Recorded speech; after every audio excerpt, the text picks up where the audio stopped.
Okay, let's get started on landscape. So I like talking about landscapes. Landscapes are fun. So here we have a photo from the book with a fire in the background and firemen and women managing it. So fire management is a really big issue that we hear about a lot today because of the massive fires. We even had them here in Texas, right? This last summer, we had some pretty major fires. So we're going to talk about forests of the world, and then grasslands, and then parks and preserves. So remember when we're talking about these sections, line them back up with the biomes, right? The biomes that we talked about around the world. So forests cover 29% of the world's land surface, and grasslands cover about 29% of the land surface. Okay, so that's the land, not the entire planet. Most of our remaining forests are in the tropical and boreal regions. So where are those? The tropical and the boreal regions. Where's tropical is where? Equator area, yeah. Mostly the equator. And then boreal is where? The far north. Yeah.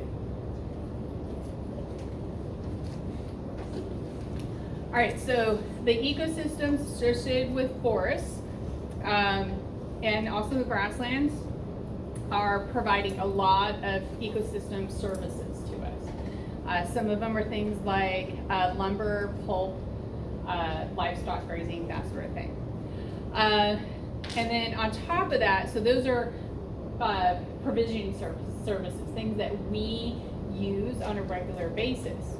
But then we also have these other ecosystem services or environmental services that they put up here, like regulating climate, controlling water runoff, purifying water and air, and providing wildlife habitat. So if we damage those ecosystem services, what do we call that? We talked about as part of the tragedy of the commons. Give us the first definition. What was that? Give us the first What did? definition. Not degradation. Come on. Externalities, right?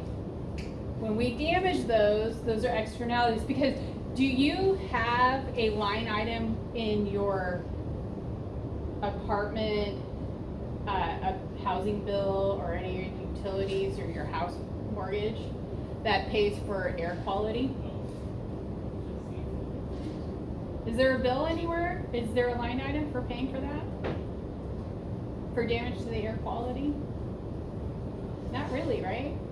So you just expect there to be good air quality. So, that's an externality to our economy. And then the scenic, cultural, and historic value, right?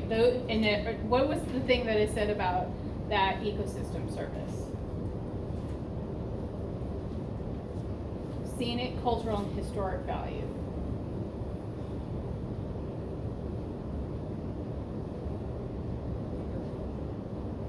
Is it easy to come up with a value for that? It's very hard to come up with a value for that, right? Because it depends. So if a Native American culture, see this area as important because maybe that's where their, beginning legend myth is, right? My people were born at this location. But somebody else comes in and says, there's a lot of really great resources like maybe gold. I want to go and mine it. What's the value of that land? And who decides what's the value of that land? Can those two values be compatible? Can you go mine the crap out of a hill and still have it be a sacred place, letting people go wander across it? No, they can't be, it's incompatible, right? So what is the actual value of that land?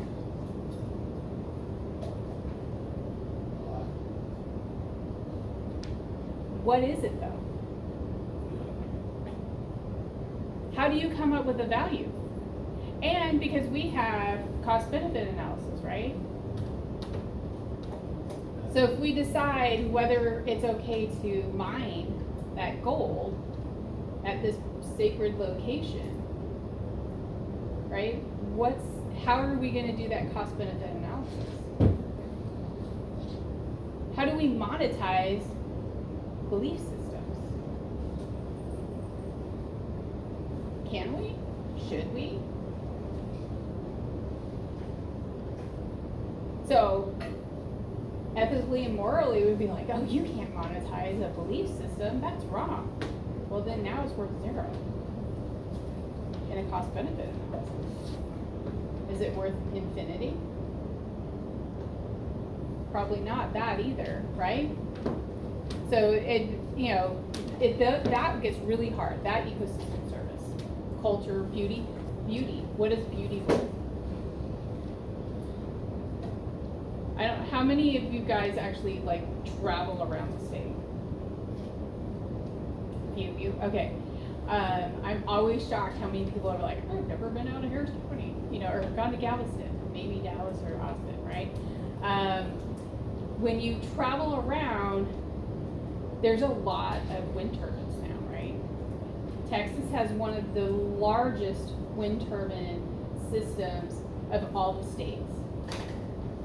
Right? We produce a lot of alternative energy, which I find hilarious and ironic, because that was exactly what was blamed for Freeze-Mageddon, right? Even though it wasn't the turbines. So one of the things that we evaluate in environmental science when we're looking at projects is the view shed. As you're driving down those highways, do you think the view looks totally different now with all those wind turbines on the top of hills than it used to? It's hard to imagine it without them there, right? So one of the things we will do in environmental documents is we will actually do the photo of the before and then what it'll look like after. And some of them are absolutely shocking, because that perspective of change. And it's like, well, does it matter? Because some people find those wind turbines very elegant and beautiful. Kill birds. They kill a lot of birds. That's a different I story. had read on one of my books for last semester that they just have to pick one of them so that way the birds can see them. Is that true? They have to do what? Like they have to pick one of the blades so that way, like one black, so that way the birds can see. I don't know. They move so slow. I don't know that would actually make a difference. I mean, that's what I read on my. Yeah, that might be something they're trying out. What about that glow in the dark thing? What about that like glow in the dark thing? Well, so most of the birds aren't flying at night. They're usually flying during daylight hours, and they settle down somewhere, preferably a wetland or a big giant field. Not always easy to find, right? And then, but they fly in these large flocks, and they just can't avoid the blades. So some of them will go in between the blades, others won't. And then there's other ones. Actually, there's one on 290 that spins like this, so it's kind of in a column, and it just spins like this. And it's designed for powering a sign. And those are they're like a meat grinder if a bird flies in, but they're a lot smaller, so they tend to not hit it as often. And then that one has like really crazy colors. I mean, it's like it pulls your eye to it. But I think it's got those crazy colors to try and keep the birds away from it. But Still like it. I don't think they don't hit them as much. We put when I worked at the engineering firm, we put 2 of them out in Dutch Harbor, and they actually had a lot less bird kills than the ones with the blades that spin. And they can control it better because they get, sustained winds of 80 to 100 miles an hour every year. And those wind turbines, that just trashes them. They can't. They adjust the blades so they try to slow them down, but sometimes they just can't. All right, better get moving. All right, so a forest, this is a really great definition to memorize. A forest is defined as any area with trees that cover more than 10% of the land. It's not a whole lot if you think about it, right? Only 10% of the land has to be covered. So if we define a boundary, we can look at how many trees there are, how much percentage of that land cover is there, and then 10% or more, it's a forest.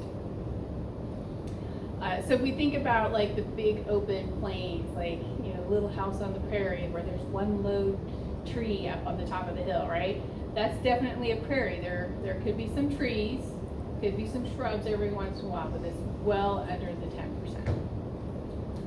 So open savannas are areas that trees cover less than 20% of the land, all the way to those closed canopies, like the tropical rainforest, right? In the Amazon, the tree cover, the canopy is so 100% covered, rainwater or raindrops never actually hit the ground directly, right? They're going to be running into leaves.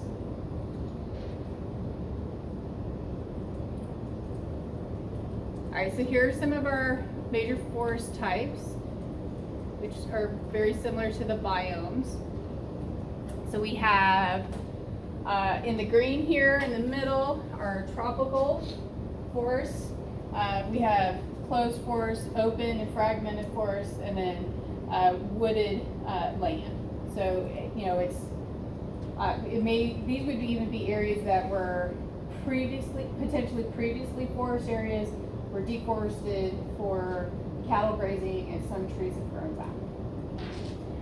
The orange and yellow or reddish yellow here, that's temperate, that's kind of, or subtropical, so this is us, right, in this area. And then the purple is temperate, so tropical rainforest. We have one in the Pacific Northwest, one of the last areas with that. In this lighter area, and then the blue is the colder regions, the boreal.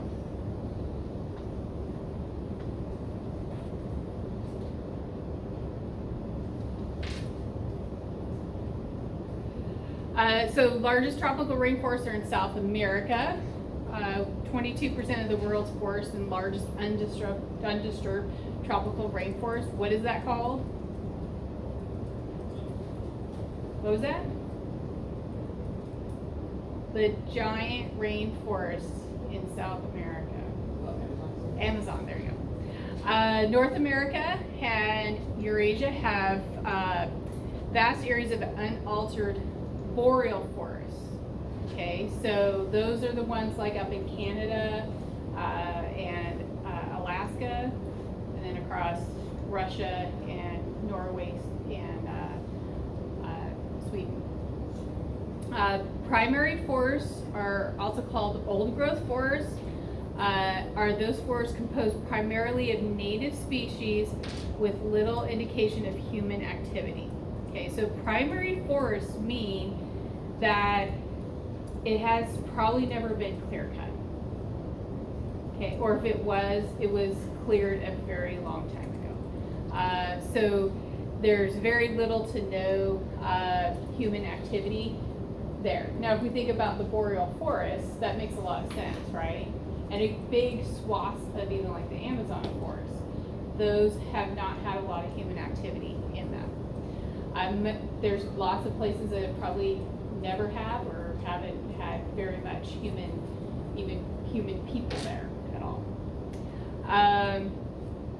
Now, a lot of these areas, especially in the tropical forests, home to the world's biodiversity.